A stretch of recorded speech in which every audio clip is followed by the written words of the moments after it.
Πολύ ωραίο είναι αυτό. Μπράβο, αυτό το έφερε ο κ. Βασίλης. Ναι. Πότε? Μου το είχε φέρει. Στο παρελθόν.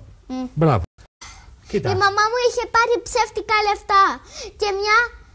Και... Πού είχε πάρει ψεύτικα λεφτά? Κάτσε. Από το Τζάμπο. Είναι ένα μαγαζί. Παίζετε μαζί? Ναι. Τι παίζετε? Βουνιές, κλωτσιές. Να σου πω κάτι, τόσο μακριά που είσαι, κουράστηκα, δεν έπαιρνα ούτε αρέα. Δεν έπαιρνες ούτε αρέα? Ναι.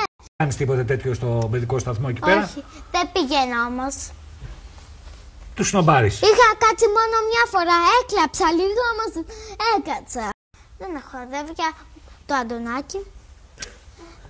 Το Αντωνάκι τι είναι τώρα, για να καταλάβω, είναι αδέλφη? Ξαδέλφη μήπως? Ξαδέλφάκι? Είμαστε φίλοι. Α!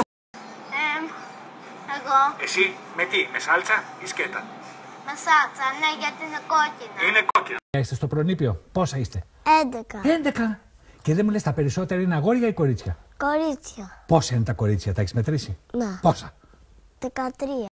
Στην Ασία, ξέρεις ποια είναι η Ασία? Όχι. Κοντζάμ ζω και δεν ξέρεις ποια είναι η Ασία? Να σου πω κάτι, είναι πολύ μακριά. Ποιος τα βάλε το τζέλ, είπαμε? Η φοφό μου. Ποια είναι η φοφό σου? Η γιαγιά μου. Και τη λες φοφό μου? Ναι. Πολύ ωραίο, μ' αρέσει. Για να το λέω συνέχεια θα ζαλιστώ. Όχι, δεν θέλω να ζαλιστώ. Κοίτα. Η μαμά μου είχε πάρει ψεύτικα λεφτά. Και μια. Και... Πού είχε πάρει ψεύτικα λεφτά? Κάτσε. Από το Τζάμπο. Είναι ένα μαγαζί.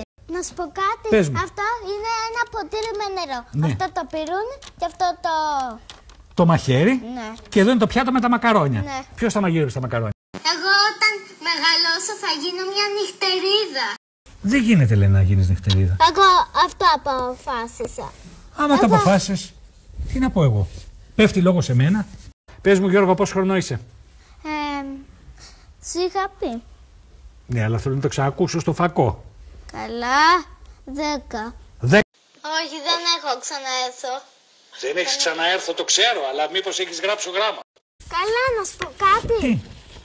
Εγώ θα περιμένω εδώ και θα ρωτάω συνέχεια.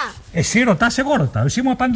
Θα πας όμως όταν είναι στον νηπιαγωγείο. Να σου πω κάτι. Πες μου, τι θες. Δεν θα ξαναπάω. Γιατί έτσι, πώς το αποφάσισες αυτό? Γιατί δεν έχω αποφασίσει.